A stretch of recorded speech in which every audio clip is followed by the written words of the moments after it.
minutos. A ver, que el comisario está solucionando un problema técnico y comenzamos con la masterclass del día de hoy, mitos y realidades sobre el secuestro y la extorsión. Ya en Instagram también están conectados, así es que, por acá Califa desde Colombia, saludos. Y por ahí me saludaron también en el chat mientras el comisario arregla desde Bogotá. Vi hace rato, pero no me fijé, Gloria Hernández desde Bogotá. Y Olis, en Venezuela, ya te vamos a responder. Ana María también ya te vamos a responder en breve. Sí, ya estamos solucionando lo de que no se escucha. Vamos a comenzar o a continuar con mito y realidad del secuestro. Los temas a tratar, breve reseña un poco, vamos a hablar un poquito de lo que es secuestro, sus conceptos, un poquito también de negociación, definición de secuestro, la negociación de rehenes en algunos casos, el principio de negociación, una habilidad que debe tener un negociador, cómo contactar a los captores, cómo comenzar una negociación. Vamos a hablar un poco sobre lo que es la extorsión, vamos a hablar sobre las bases legales en Venezuela y hacer un poco de comparación en Latinoamérica de cómo se usa. Vamos a ver la parte de liberación, lo que es también cómo se conforma una organización, información pre-secuestro y bueno, y hacia dónde actualmente van este tipo de organizaciones a nivel mundial. Objetivo del tema: al finalizar esta capacitación, los participantes van a estar en la capacidad de conocer lo que son los indicios del secuestro, comprender el desarrollo de los mismos, la motivación, demanda, la actuación de las fuerzas policiales, militares, cuáles son los resultados exitosos o en otros no tan exitosos, analizar el perfil fundamental de una negociación y desarrollar criterios diferentes en cuanto al secuestro que como viene ocurriendo y las mutaciones que ha tenido. Secuestro como tal, vamos a ver que hay un mal llamado secuestro exprés, un llamado secuestro prolongado, un secuestro breve, características y comparaciones entre ambos. Bien, vamos a conversar un poco también en esta oportunidad por qué nuestros países tenemos pues a diario, por ejemplo, voy a poner como ejemplo Caracas, aquí en Venezuela, esta parte de la violencia, de la criminalidad que tenemos en nuestras ciudades, lo que es una juventud desmedida, unas situaciones económicas, unas situaciones culturales, una situación de verdad que en nuestros jóvenes, donde hay deserción estudiantil, donde diariamente podemos ver en nuestras redes sociales lo que estamos mirando ahorita en nuestras pantallas: hallado un cadáver de joven secuestrado, Policaracas ultima a un secuestrador y rescata un rehén, secuestran una madre e hijo en nuestras avenidas, Polichacao frustró un robo de Quintana Castellana que primeramente era un secuestro. Bueno, estos son los que hoy en día, los anuncios de prensa que hoy en día saldrían en nuestras redes sociales. Muchas veces ya no sale, ya no se dan ciertas estadísticas, pero realmente con la llegada de la pandemia esto ha variado un poco, pero en cuanto a qué, en cuanto a estos delitos han tenido otra connotación, y acá ya en Venezuela casi no circula lo que son los diarios impresos, pero sí las redes sociales. Entonces cada quien cuenta una versión de, bien sea un familiar, bien sea que a alguien le haya sucedido esto, o algunos que otros partes que se escapan de las autoridades policiales que van a las redes sociales. Entonces es así que nosotros hoy en día podemos acá en Venezuela ver qué está sucediendo en nuestras calles, en nuestras parroquias, en nuestros municipios, y podemos ver la violencia que ha tomado otro rumbo, tiene otro modo operante, pero todavía sigue ocurriendo lo que es el secuestro y la extorsión. Sobre todo la extorsión ha agarrado más auge en estos tiempos de pandemia en cuanto a qué, lo que es las ventas por las redes de medicinas, de divisa o moneda, otro tipo de moneda que no es la nacional, vehículos, alimentos y sobre todo más fatal son las ventas de vehículos aquí en Venezuela, que pueden terminar en un secuestro o en lo que llamamos aquí una cobro de vacuna por su vehículo. Una vez que alguien quiere vender el vehículo, lo pone en las redes, llega un supuesto comprador, quiere hacer una negociación y finalmente terminan robándole el carro y pidiendo un secuestro, pero pidiendo un rescate por el secuestro del vehículo y de la misma persona cuando es el caso. Entonces esto se ha vuelto realmente fuera de control. No tenemos así una estadística porque no podemos, hay muchas cifras negras y solamente uno se entera por las redes sociales de esto que está sucediendo. Pero bueno, lo que vemos en nuestras redes tiene que ver con parte del secuestro y la extorsión, con el tipo de delito que estamos viviendo. Pero bueno, esto no ha variado, sino simplemente la cantidad no ha variado, sino simplemente el modo de operar. Pero vamos a conocer un poco de lo que podemos decir, lo que es el secuestro como tal, lo que ha conocido desde hace mucho tiempo la humanidad como secuestro, porque el secuestro viene de que el hombre está en la tierra, que aparece en la tierra. Las grandes conquistas se dieron con secuestro de pueblos, de habitantes. Surgieron grandes imperios a través de esto. No obstante, lo más reciente que les puedo comentar fue la misma Segunda Guerra Mundial, el exterminio judío, este exterminio que se hizo durante los años de que duró esta guerra por parte de los nazis a los pueblos, a los diferentes pueblos y los judíos. Acá hemos tenido desde 1948, cuando Eleanor Roosevelt reafirma los derechos humanos en los artículos 1, 3, 5 y 9, la Declaración Universal de estos derechos. Entonces, esto ha sido clamado y refrendado en muchas oportunidades por la ONU, anteriormente la Liga de Naciones. El secuestro en Venezuela hace unos años atrás, entre el 2009, solamente teníamos un artículo en el Código Penal que enunciaba lo que ustedes pueden mirar aquí en sus pantallas, que hablaba de el que haya secuestrado a una persona. Se dirigía simplemente al secuestro de esa persona, o sea, el que cometía la acción. Bueno, a raíz del 1999-2000, en Venezuela comienza a dispararse el secuestro, a subir esa alta tasa de criminalidad e inclusive tenemos que posteriormente, en 2009, sacar una ley especial en materia de extorsión y secuestro. Y también en la ley contra la delincuencia organizada y financiamiento del terrorismo tenemos unos artículos dirigidos también al secuestro.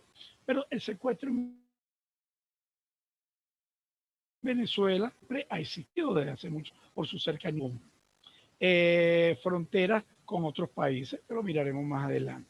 Pero tuvimos que cambiar en el 2009 nuestra legislación porque realmente había que darle una respuesta a la ciudadanía en cuanto a este delito. Cuando yo me refería a esta ubicación geográfica de Venezuela, como acá, como podemos apreciar acá en sus láminas, esta región fronteriza Venezuela-Colombia, siempre había existido el cobro de vacunas, siempre había existido la trata de personas, siempre había existido el secuestro breve como tal, o mal llamado secuestro express, y el secuestro prolongado.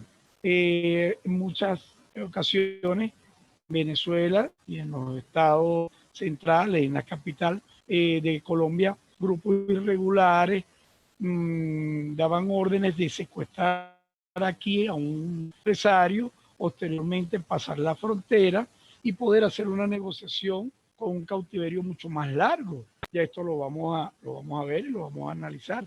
Pero siempre ha existido el cobro de vacunas a los ganaderos, a la gente de agricultores para que puedan seguir trabajando, elaborando. O sea que esto de mitos y realidades sobre el secuestro, realmente en Latinoamérica siempre ha existido, pero en las últimas décadas se ha magnificado realmente, la tasa se ha incrementado y las autoridades realmente han quedado en un plano, si se quiere, inofensiva, e igualmente la ciudadanía, porque si podemos analizar los secuestros hoy en día se planifican y se ejecutan, podemos decirlo así, desde cárceles donde cabecillas están dominando como pranes esos recintos, y de allí, bueno, evidentemente, bajo la protección de administración, la protección de la gente que los cuida, que debe cuidar al penal y el PRAN, bueno, tratan de tener y mantener en sus obras a la sociedad, pues, y a los estados con los diferentes tipos de secuestros que se puedan generar. Esto es algo muy común en Latinoamérica, que viene desde México, pasa por Guatemala, Centroamérica, Suramérica, como Colombia, Venezuela, Brasil, Argentina, etcétera, etcétera. Son los países que mayor índice de este tipo de delitos se maneja. ¿Okay? Una de las cosas o de las situaciones que también ha empeorado este tipo de delitos ha sido la migración de países, de habitantes de países con problemas, porque como hemos sabido, de Venezuela han emigrado una gran cantidad de personas que han sido delincuentes aquí en Venezuela y se van a países como Ecuador, Perú, Chile. Entonces comienzan allí a generar también un modus vivendi como se tenía en Venezuela, pero que allá el índice de este delito de secuestro y de extorsión no es ni siquiera parecido en nada a la cantidad que tenemos en Venezuela o en los países propios donde esto se ha generado. Esta es la ley especial contra el secuestro y la extorsión, que le hablaba del 2009, que ahora es una ley que tiene este delito y se aplica, también está muy de la mano con la ley contra la delincuencia organizada. Y aquí ya amplía no solamente que era la persona el que secuestrara, el que dirigía la acción, sino también quien ahora el concepto se amplía más y amplía más también a las personas que cometen el delito, a los cómplices, a las personas que colaboran de una manera u otra con la perpetración de este delito de secuestro o extorsión. Ahora se habla de quien ilegítimamente prive de libertad a una persona sin su consentimiento y lo lleve de un lugar a otro, ya para nuestra legislación. Esto es un secuestro. También ya habla de que retenga, oculte, arrebate o traslade por cualquier medio. En la legislación anterior era muy ambigua, no había muchas lagunas y se tenía que esperar que se pidiera un rescate para decir que era un secuestro. Hoy en día el legislador, bueno, fue sabio y que tuvo que poner toda esta serie de características para poder procesar y personas que salían relacionadas en investigaciones, pero por no tener una ley muy amplia, una ley de verdad que se ocupara de tener a esta persona, a estos delincuentes, salían en libertad bajo beneficio y otro tipo de retardo procesal. No es que ahora no salgan, porque realmente aquí penas de cooperadores, de gente que oculta, que son todavía muy bajas. Esto es un delito que venía a tener inclusive la pena máxima de 30 años en Venezuela, porque eso es lo único que nosotros podemos tener aquí, que no existe pena de muerte, que no existe cadena perpetua, porque nuestra legislación así no lo permite. Hay un llamado o mal llamado secuestro express que dice que viene de México, que se ha extendido por toda Latinoamérica. Bueno, en Venezuela ese secuestro express, el nombre que le dio nuestro legislador fue secuestro breve. Y realmente él nace en Los Ángeles por la migración de latinos y con la tarjeta American Express, que fue la primera tarjeta de crédito con avance efectivo. Entonces muchos latinos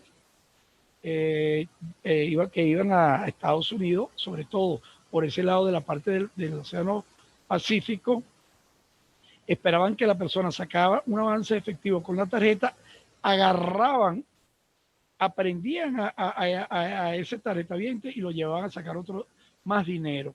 Y así como se generó a grandes rasgos lo que es el secuestro express.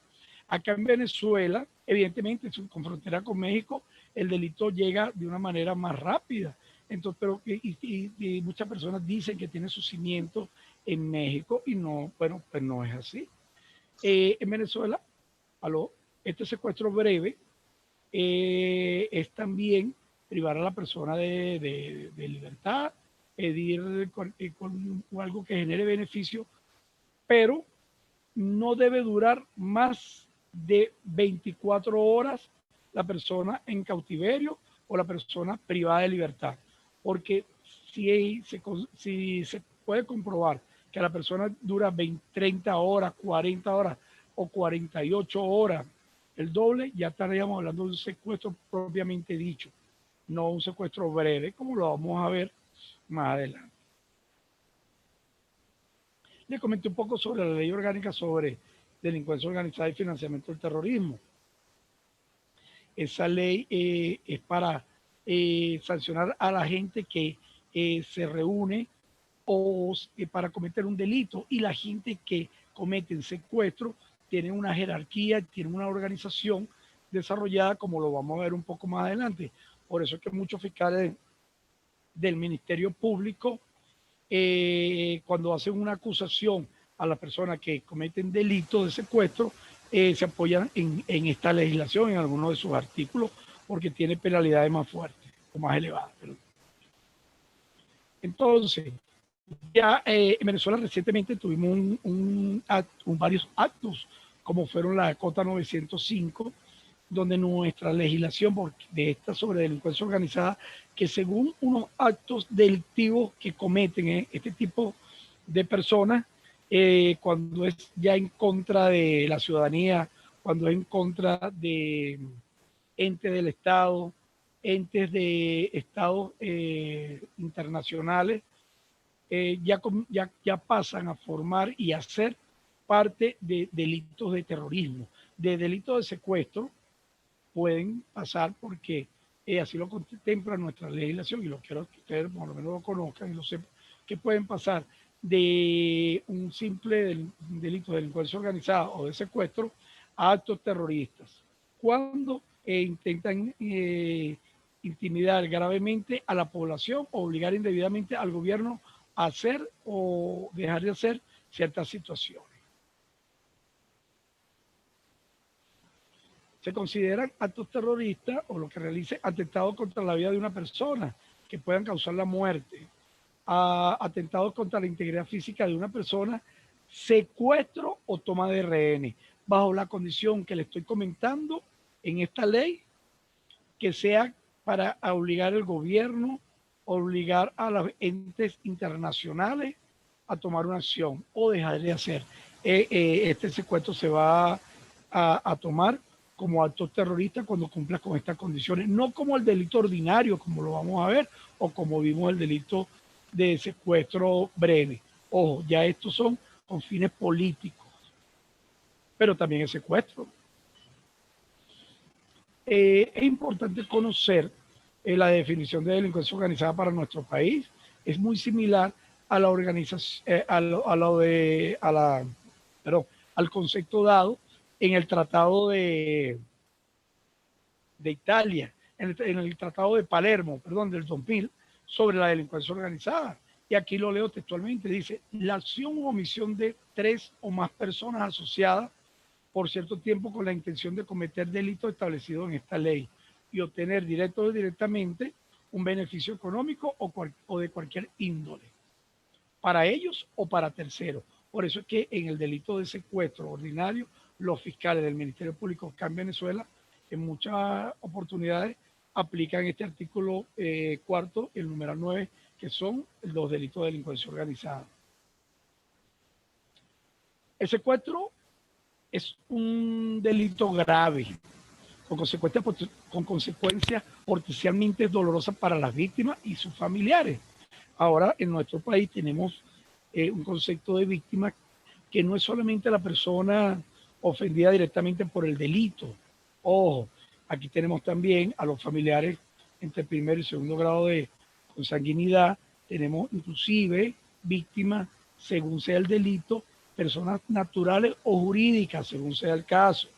Tenemos otro tipo de parientes, etcétera, etcétera. Entonces aquí en Venezuela se ha ampliado la palabra víctima a otros conceptos. Entonces, pero también es grave para un estado fronterizo como sería San Cristóbal, aquí en Venezuela, San Cristóbal, el Zulia, etcétera, etcétera, porque tienen frontera con Colombia, como otros estados que son Bolívar, que tienen frontera con Brasil, o estados fronterizos acá en Latinoamérica que tienen 3 países, Brasil, Argentina y Paraguay. O sea, entonces, un secuestro puede generar problemáticas para uno o varios países a la vez, dependiendo cómo es el modo operandi, dependiendo si se secuestra en un país A, se solicita el rescate en un país B o se hacen las negociaciones en un país B y tal vez la víctima sea liberada en un país C. Entonces, esto ya lo convierte en un conflicto internacional y de allí la importancia de la interrelación tanto de investigación, cooperación entre los países para la lucha del secuestro y los delitos de delincuencia organizada. Según una encuesta reciente de las Naciones Unidas sobre la extensión de los secuestros en el mundo, el secuestro es tanto un problema creciente como una problemática cada vez más internacional por el tema que le he explicado. El delito de secuestro crea una incertidumbre y es compleja. Una incertidumbre, ¿por qué? Una incertidumbre porque mientras la víctima la mantengan en cautiverio, es una incertidumbre para los familiares, una incertidumbre para la empresa, si es un empresario, es una incertidumbre para sus hijos, es una incertidumbre para la sociedad. Entonces, esto va degenerando, va debilitando familias, empresas y sociedades enteras. E inclusive cuando la persona aparece bajo un efecto postraumático de ese secuestro, la familia también queda golpeada por ese tipo de problemas, inclusive psicológico, que se conoce con el nombre de lo que es el síndrome de Estocolmo. Porque el síndrome de Estocolmo no es solamente que una persona desarrolle una afinidad por uno de sus captores, sino que también puede en un momento determinado tomar actitudes, palabras, modo de actuar, agresión, por ese efecto de haber estado secuestrado. Hay una tendencia creciente del crimen organizado y de grupos terroristas para la extorsión y el secuestro como un medio para obtener beneficio, obtener un usufructo para la organización y en muchos casos personales. Porque vamos a entender de que lo que es un delito político y también lo que es un delito de extorsivo económico. Hay mucha diferencia. En nuestro país y realmente en gran parte de Latinoamérica, digo afortunadamente, el delito que más se da es el delito extorsivo económico, porque los delitos extorsivos políticos tienen que ver ya con grupos subversivos que van a capturar una persona, un político, un alto funcionario público, para exigir que el gobierno haga o deje de hacer, complazca sus exigencias en un momento determinado. Pero lo que es el grupo de la parte de la extorsión económica son por grupos criminales que necesitan tener dinero para comprar drogas, armas, etcétera, etcétera, e ir amasando e ir también legitimando capital relacionado y muchas veces pasan de estos grupos de delincuencia organizada, como ya le dije, al terrorismo, como sucedió aquí en Venezuela en la Cota 900. ¿Cuáles son los tipos de secuestros más comunes? hay muchos, pero yo lo voy a nombrar algunos. De repente en su país hay otra forma de concepto, pero vamos sacando por definición. Pues. Secuestro, como ya lo hablamos, con fines de extorsión para exigir una suma de dinero por la liberación de las personas, dinero o algún documento que genere un bien jurídico. Secuestro con fines políticos o ideológicos, lo hemos conversado, lo que son los que le van a decir al gobierno que hagan una acción o tomen una decisión dependiendo de las peticiones que hagan estos grupos, bien sea delictivos o terroristas. Secuestro entre grupos delictivos o dentro de ellos mismos. Bueno, para cobrar deudas, cuando una persona, bueno, maneja lo que es una red de distribución de droga y, bueno, como en su argot, como yo le dice, tumban a un capo de la droga, bueno, este capo va a venir por alguien de ese grupo de narcotraficantes o por un integrante de la familia de un grupo de esos traficantes. Entonces, allí se da también un secuestro, porque o deben dinero o deben mercancía. Entonces, por allí tratan ellos de buscar cómo cobrarse esas deudas. El secuestro vinculado a disputas familiares o domésticas, eso tiene que ver con herencias, tiene que ver con algunas propiedades, tiene que ver con rencillas entre familiares. Hay en muchos casos, las personas confunden el secuestro con el rapto. Hay legislaciones que el rapto puede ser un secuestro, pero en Venezuela el rapto no es un secuestro. El rapto, por lo general, es que o sea, son una persona que son novios, una pareja, el hombre se lleva a la mujer, pero al final terminan terminan viviendo juntos, terminan una relación de hecho, más no de derecho, porque no estarían casados, pero es una relación. Y aquí en Venezuela no están los delitos contra la propiedad, no está en el delito del secuestro, no, están en los delitos contra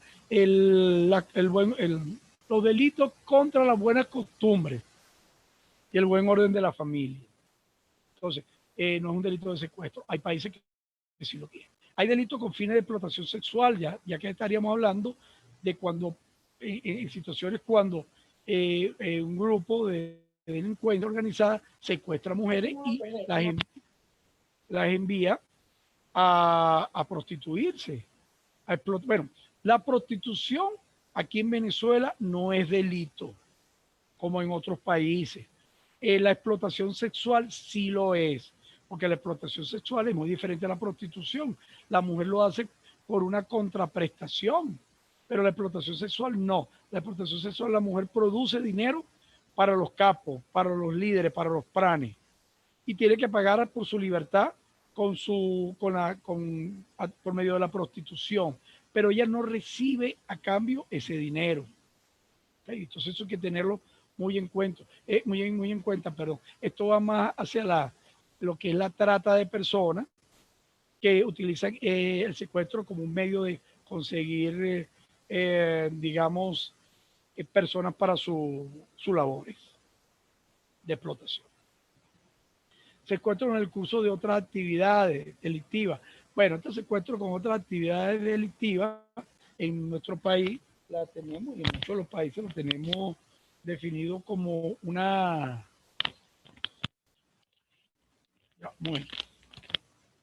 toma de rehenes. Toma de rehenes. ¿Por qué? Porque de repente un grupo, 2 o 3 personas deciden hacer un robo en un supermercado, están cometiendo el robo y dan aviso a la policía y llega la policía, rodea el lugar. Bueno, y estos delincuentes tienen que asegurarse con las víctimas que están dentro del supermercado, tomarlos como rehenes para poder negociar su libertad.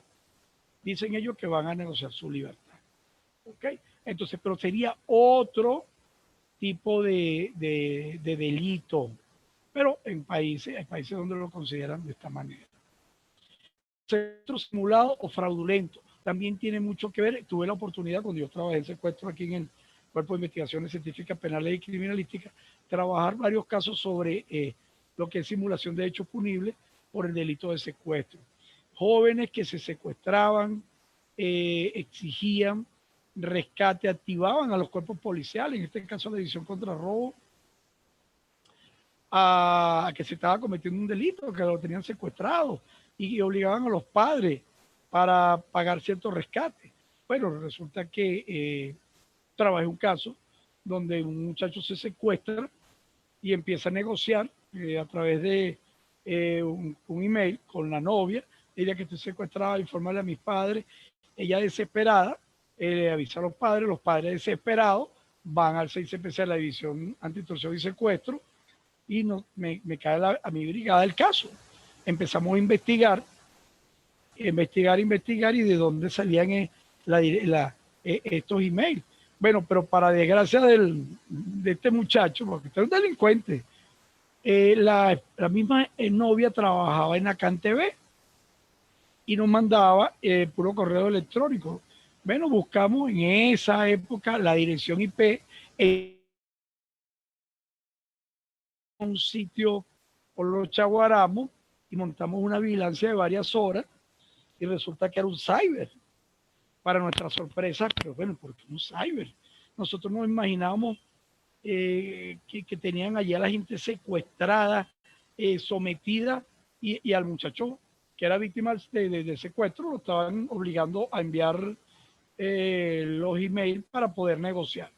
Bueno, decidimos tomar al sitio pues, por asalto, penetrar, y cuando entramos, bueno, nuestra mayor sorpresa, había niños, mujeres en estado, jóvenes, personas mayores, y yo decía, bueno, ¿y dónde están los secuestradores? ¿Y dónde está el secuestrado?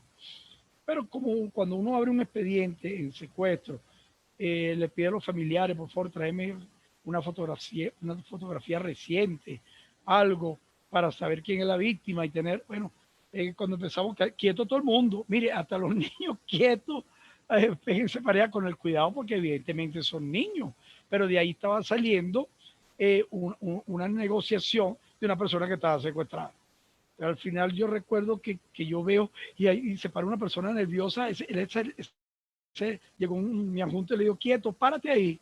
Y cuando estamos mirando, yo pido la carpeta y le pregunto, ¿quién es este que está aquí? Y la persona pone la cara como que si fuera a llorar y me dice, ay, señor oficial, ese soy yo. Yo le digo, bueno, ¿dónde están los secuestradores? Yo le voy a decir la verdad. La verdad, bueno, ven acá, ¡pum! Lo agarramos, nos lo llevamos, conversamos con él, bueno, y nos dijo que él había tenido que hacer eso porque su novia, ellos estudiaban en la universidad y él no tenía carro y él había tenido un problema con sus padres tenían dinero y no le habían querido comprar un carro. Entonces él hizo ese autosecuestro, por llamarlo de esa manera, simular ese secuestro para con la plata del rescate comprarse un vehículo.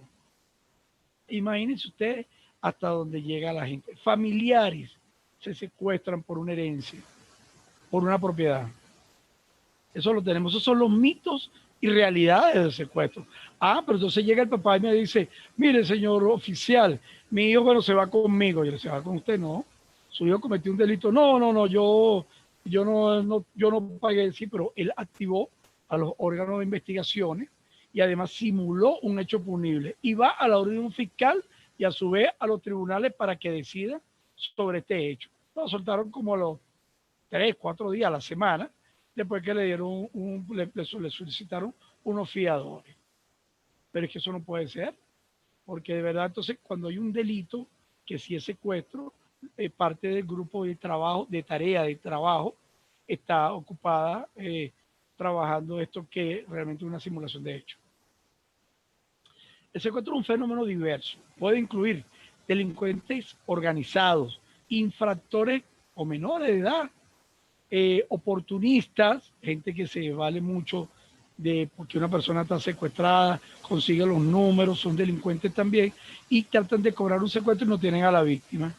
Los terroristas, estos sí ya trabajan con otra motivación, trabajan mediante otro sistema de psicoterror y otro sistema de terror con explosivos, con atentados, con asesinatos, etcétera, etcétera.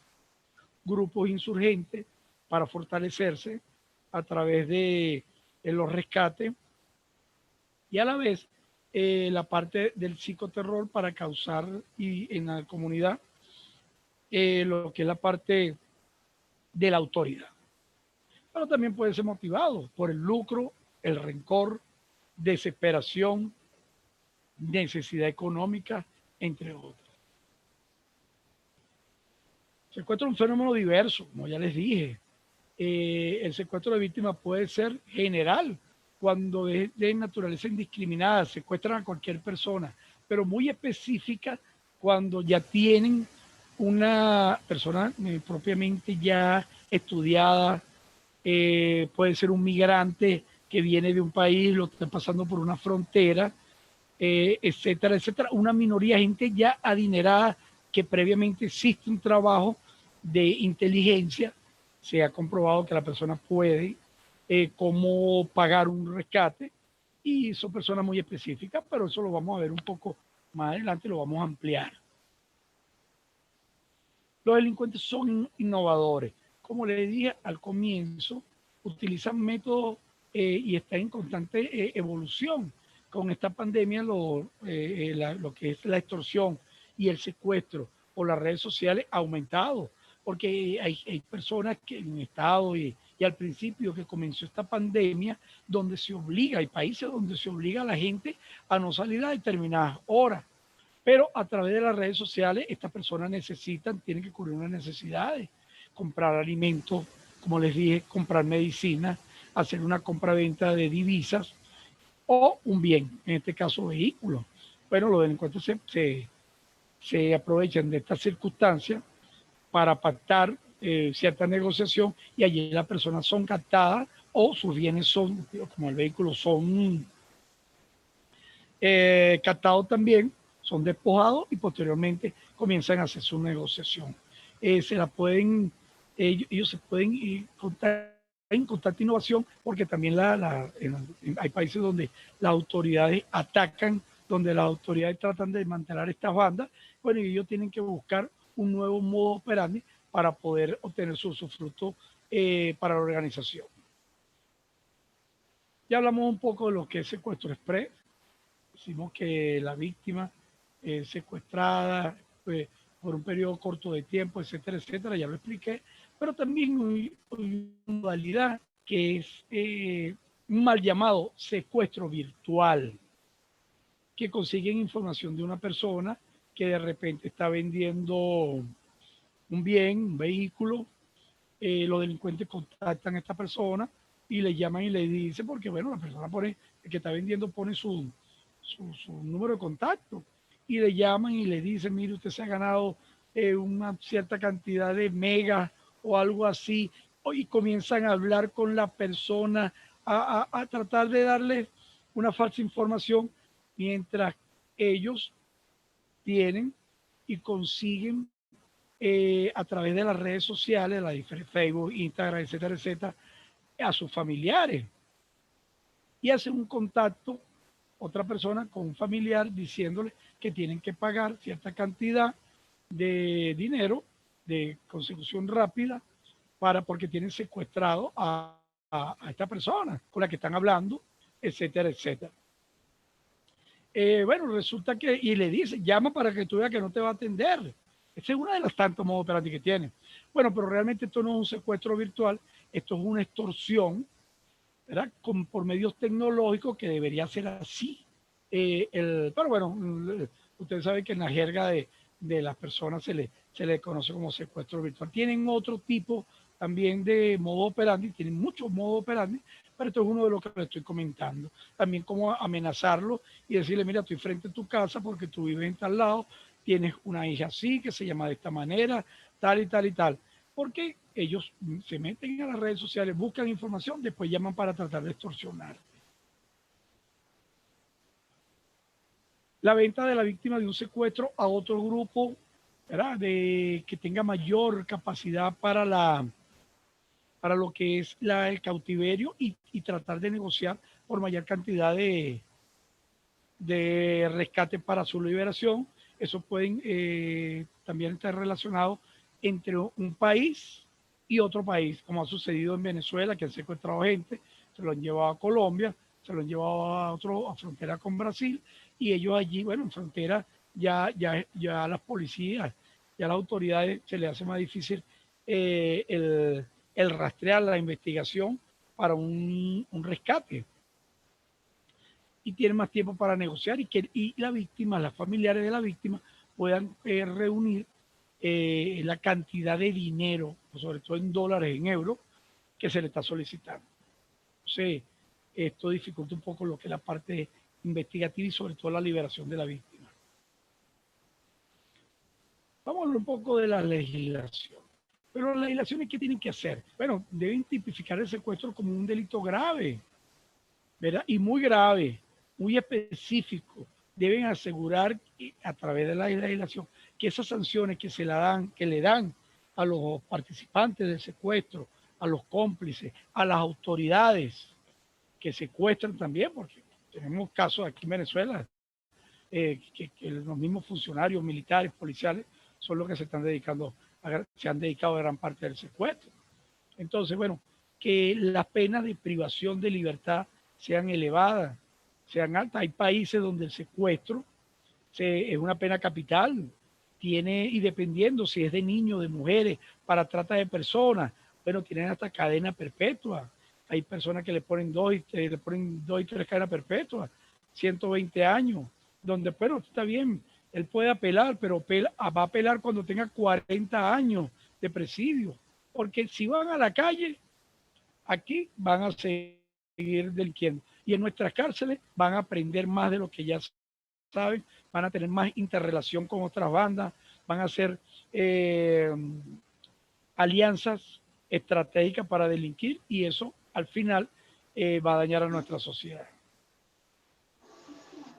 Las legislaciones tienen los legisladores que asegurarse a través de las leyes que este tipo de delitos sea un delito de verdad, que no tenga una fácil, digamos, beneficios. Bueno, pero eso tiene que ver también con los fiscales del Ministerio Público, tiene que ver con jueces, tiene que ver con las autoridades, porque bueno, la corrupción, como sabemos, en nuestros sistemas judiciales en Latinoamérica es desastrosa. Se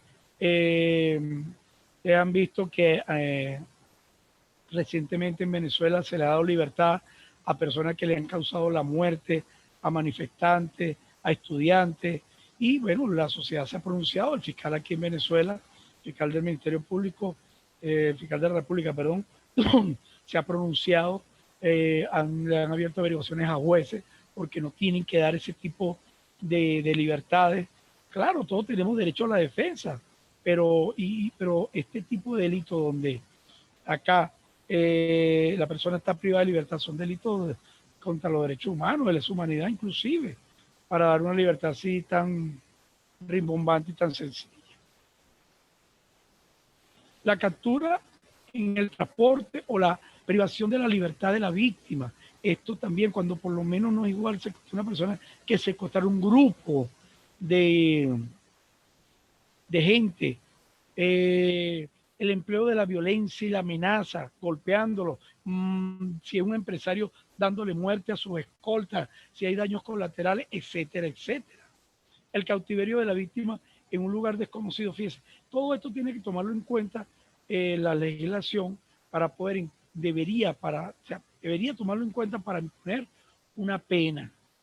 Su objetivo económico mediante la práctica de la extorsión.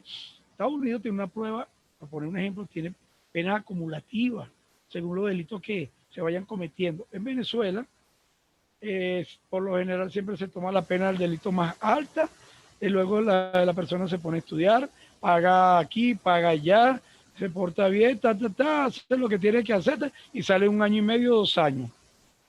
Y resulta que han habido muertos, han habido daños a la propiedad, ha habido secuestros, etcétera, etcétera. Pero bueno, por eso es que todo el mundo quiere venir a purgar una pena en Venezuela. Gente que está digamos, privada de libertad en otro país quieren y que también tienen problemas aquí en Venezuela, quieren venirse a Venezuela a cumplir su pena porque evidentemente aquí inclusive va a tener que pasar por cárcel. Entonces, bueno, esas son las situaciones y de verdad la realidad es que vivimos en nuestro país.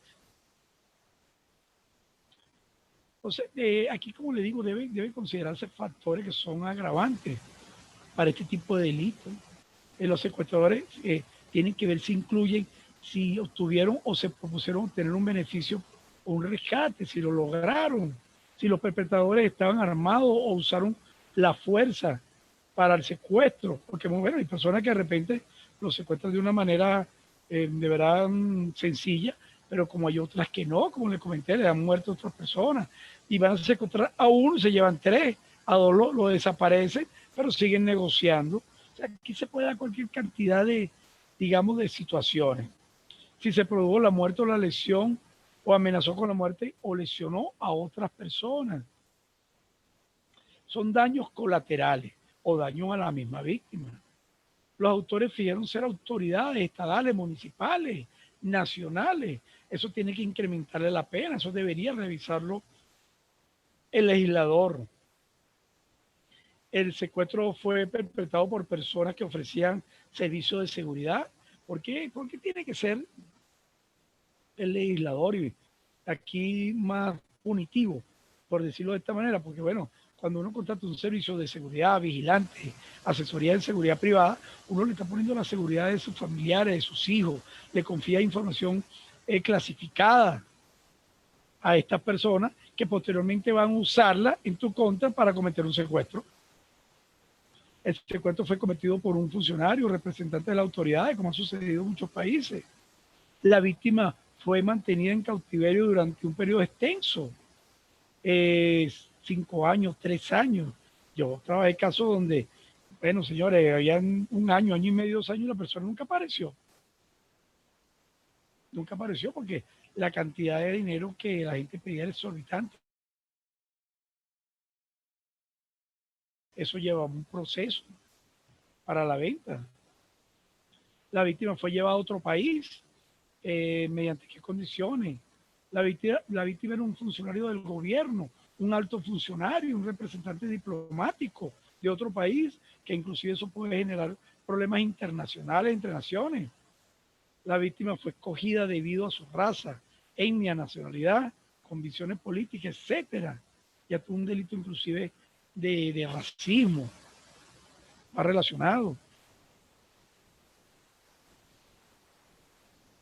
Entonces, el Estado tiene la obligación de prevenir, combatir el secuestro con su política, promulgación de políticas, de instrumentos jurídicos necesarios y proporcionales al daño que cometen, y dotar a las instituciones policiales, militares, con los equipos de avanzada, para poder tener una lucha eficaz contra ese flagelo, señor. ¿Cuáles son las características del secuestro extorsivo? Aquí tenemos algunas. Se consuma al momento de privar a la persona de libertad, persigue un fin económico, hay un delito contra las personas. ¿Por qué? Porque muchas veces la persona, para poderla someter y llevársela al momento del cautiverio, la hieren, la golpean, en muchos casos inclusive llegan hasta la muerte. Es un delito contra la propiedad, porque posteriormente las personas tienen que vender un bien. Hay digamos, un desbarajuste económico, por decirlo de esta manera, en el seno de esa familia para poder pagar un rescate. Hay un delito contra la libertad individual de las personas. No requiere ni conviene publicidad, evidentemente, porque si fuera terrorista, sí conviene la publicidad, porque el terrorista y a los grupos subversivos, eso es uno de los fines principales y objetivos, es la publicidad. ¿Para qué? Para que se pueda captar la atención del gobierno, la atención de la ciudadanía, que puedan ejercer presión a un gobierno para que hagan o dejen de hacer. Los autores permanecen en el anonimato o se identifican con otras organizaciones, generalmente con delincuencia común o grupos de subversión. cuando deben comunicarse al momento de la negociación. El dinero colectado se emplea para el desarrollo del terrorismo, planeamiento de otros secuestros, adquisición de material de guerra y para el usufructo personal y legitimación de capitales, según sea el caso. Depende de los tipos de secuestro, como les expliqué anteriormente. Aquí podemos ver un proceso de secuestro extorsivo económico según mi experiencia y bueno, y también parte de texto que he podido consultar, pero mi experiencia personal. Primero, cuando este secuestro extorsivo económico prolongado, tenemos una selección de la víctima. Previo un trabajo de inteligencia e investigación por cualquier medio, puede ser medio documental, puede ser un medio tecnológico, puede ser una información que lleva una persona muy allegada al medio, un familiar, de manera directa e indirecta, da la información mira, esta persona acaba de adquirir bienes, esta persona es un empresario que gana, esta persona de la noche a la mañana se hizo millonario, compró una quinta, una cuestión, y eso es atractivo para la delincuencia. Entonces allí viene la planificación de la acción delictual por parte de los delincuentes. Entonces allí, en el próximo paso, viene lo que es la aprehensión de la víctima. En la aprehensión de la víctima, como lo podemos ver aquí en esta imagen, puede ser de muchos medios, lo vamos a ver más adelante. Pero el momento de la aprehensión de los secuestradores pueden hacer un contacto inmediato con los familiares e inclusive pueden empezar a negociar y dejan constancia, porque esa podría ser la palabra, la persona está secuestrada e inclusive poniéndole al familiar, mira, aquí está tu esposo, te va a decir que está secuestrado, te vamos a llamar en tantos días, tienes que reunir dinero hablando con tu socio, hablando con fulano, en tantos días te voy a llamar, te voy a dejar el celular aquí y el carro botado en la avenida tal o en tal sitio, para que venga a buscarlo, informan a las autoridades y sacan de ahí y llevan a la persona un traslado de la víctima a lo que sería el próximo escalafón, lo que es el cautiverio. Lo que es el cautiverio. En el cautiverio, bueno, allí puede ser puede ser una zona rural, puede ser una zona urbana, dependiendo del caso, una zona donde ellos estén cómodos, donde puedan empezar a negociar, lo que entonces ahí se activaría la parte de la negociación nuevamente, pero una negociación ya más formal. E inclusive esta negociación la puede hacer una persona que ni siquiera esté cerca, ni haya visto, ni sepa, ni haya participado en la acción de secuestro de la víctima, sino que le dan información y ella empieza a secuestrar, quien sea de cualquier país, de cualquier estado o de la misma ciudad. Eso no importa, pero una persona que tiene esas condiciones para negociar, evidentemente ella va a poner un tope de dinero y posteriormente, bueno, está en la habilidad del negociador de parte de la víctima, de sus familiares, de ir bajando esa suma acordada. Porque realmente un negociador eso es lo que debe hacer. Primero, asegurar la vida de la víctima, sana y salva. Y segundo, comenzar a negociar ese dinero que se va a cancelar. Porque si no, de resto, lo que sería es un facilitador. En muchos casos, por eso es que no es sano que un familiar directo de la víctima negocie. Bueno, pero hay personas que sí están en capacidad para hacerlo.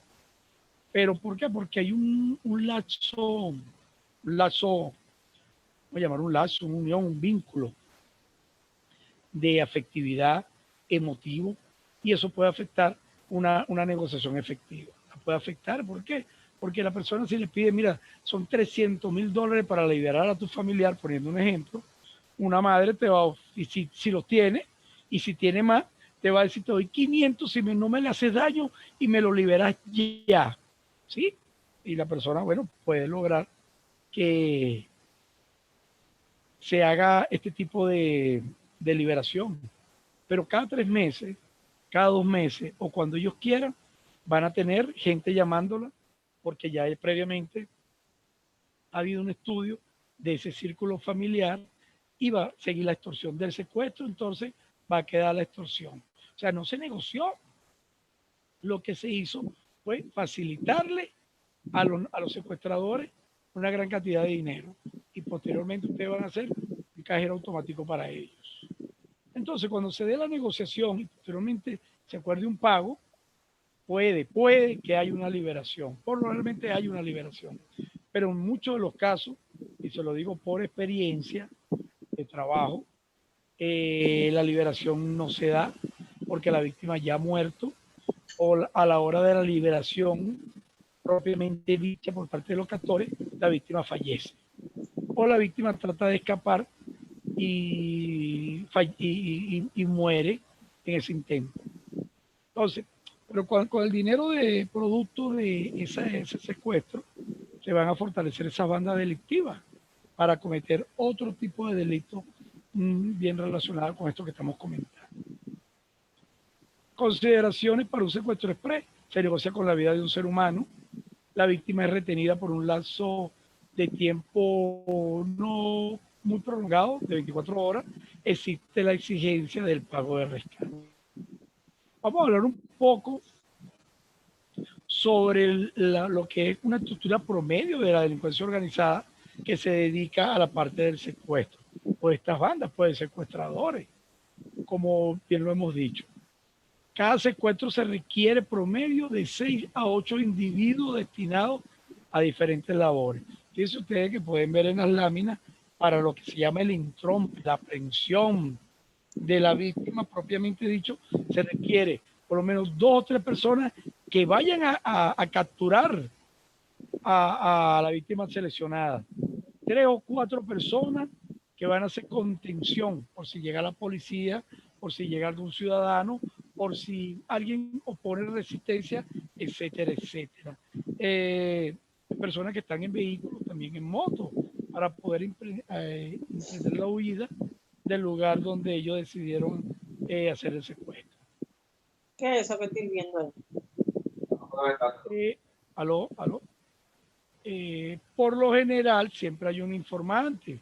El informante es la persona que suministra ciertos datos de la víctima, información importante, su estatus social, su condición financiera o cualquier otro dato de importancia para la ejecución del delito por parte de la banda. Por favor, quien tenga el micrófono encendido. ¿Okay? Entonces, en muchos casos se le llama este investigador. ¿Por qué se le llama investigador? Porque él va a buscar y va a investigar, para la redundancia, a la persona que tenga las condiciones o que reúne las condiciones para ser secuestrada. En muchos casos existían anteriormente lo que son los financistas, que eran grupos de individuos de la misma delincuencia que se dedicaban a financiar a estos grupos de secuestradores, hasta que las bandas lograban tener la suficiente capacidad económica para ellos hacer su propio secuestro. Pero eso existe.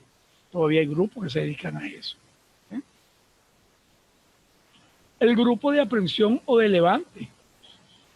Estos son otra división dentro de la organización delictiva, que son los que necesitan tener conocimientos tácticos sobre manipulación de armas, sobre manejo defensivo, sobre lo que es la parte de manejar crisis, la gente que va a buscar a la persona donde esté.